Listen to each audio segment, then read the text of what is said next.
Ya Hussein। ইরানের সর্বোচ্চ নেতা আয়াতুল্লাহ আলী খামেনির শেষ বিদায়ের দ্বিতীয় দিনের আনুষ্ঠানিকতায় রাজধানী তেহরানে লাখো মানুষের সমাগম হয়েছে। শনিবার ৪ জুলাই ভোর থেকেই রাজধানীর ইমাম খোমেনি মুসাল্লাহ ও আশপাশের এলাকায় শোকাহত মানুষের ঢল নামে বলে জানিয়েছে দেশটির গণমাধ্যম। অনুষ্ঠানে অংশ নেওয়া মানুষ জাতীয় সঙ্গীত গাওয়ার পাশাপাশি যুক্তরাষ্ট্র ও ইসরায়েল বিরোধী বিভিন্ন স্লোগান দেন। খামেনির প্রতি শেষ শ্রদ্ধা জানাতে ইরানের বিভিন্ন প্রান্ত এবং বিদেশ থেকেও মানুষ তেহরানে এসেছেন। জনসমাগম সহজ করতে শুক্রবার থেকে তেহরান মেট্রো ২৪ ঘণ্টা বিনামূল্যে চালু রাখা হয়েছে। এই বিশেষ সেবা আগামী ৭ জুলাই রাত ১টা পর্যন্ত চালু থাকবে। অনুষ্ঠানে বক্তব্যে খামেনির সাবেক জ্যেষ্ঠ উপদেষ্টা মেজর জেনারেল ইয়াহিয়া রহিম সাফাভি বলেন, খামেনি ও ৪,০০০-এর বেশি ইরানির মৃত্যু দেশটির প্রতি জনসমর্থন আরও শক্তিশালী করবে। রাষ্ট্রীয় গণমাধ্যম জানিয়েছে, খামেনির শোকানুষ্ঠান প্রায় ১ সপ্তাহ চলবে। ৭ জুলাই ইরাকেও স্মরণানুষ্ঠান হবে এবং ৯ জুলাই উত্তর পূর্বাঞ্চলীয় শহর মাশহাদে তাকে দাফন করা হবে।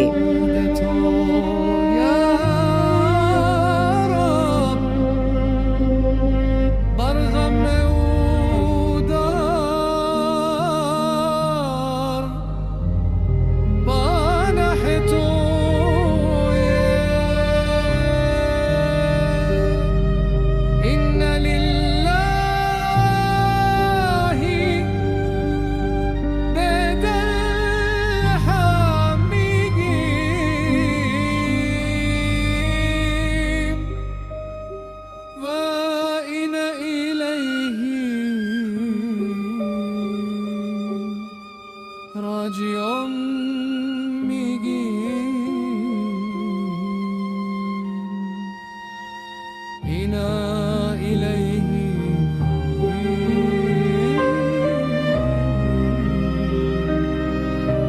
راجعون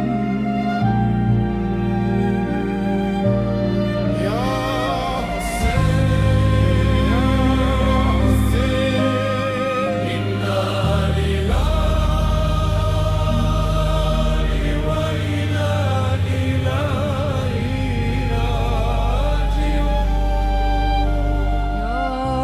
حسین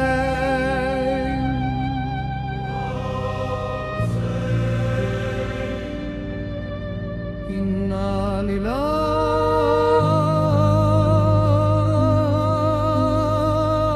وإنا إليه راجعون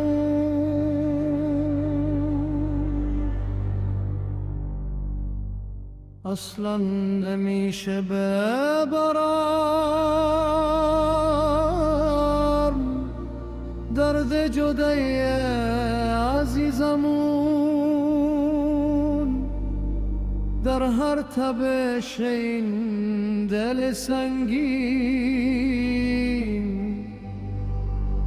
یاد تو میمونه واسمون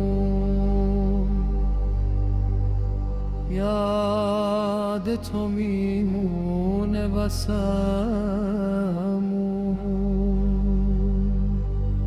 یاد